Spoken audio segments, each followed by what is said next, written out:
Ils portent leurs écharpes en étendard pour ne pas avoir à se serrer la ceinture.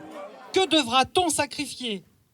Faudra-t-il aider les personnes âgées ou plutôt l'enfance en danger? Un cri d'alarme. Des élus du Pas-de-Calais mobilisés ce midi à Arras aux côtés des syndicats face à la baisse des dotations de l'État programmée dans le projet de loi de finances 2025.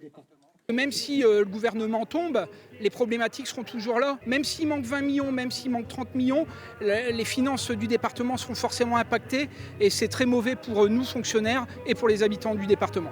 Dans la foule, des associations du monde de la culture ou du sport dépendantes des subventions du département, forcément très inquiètes pour leur avenir. On a des salariés à payer, puis on a des actions à mettre en place. Et si on recule au mois de mars, au mois d'avril, ou si on diminue nos subventions, qu'est-ce qu'on va devenir ?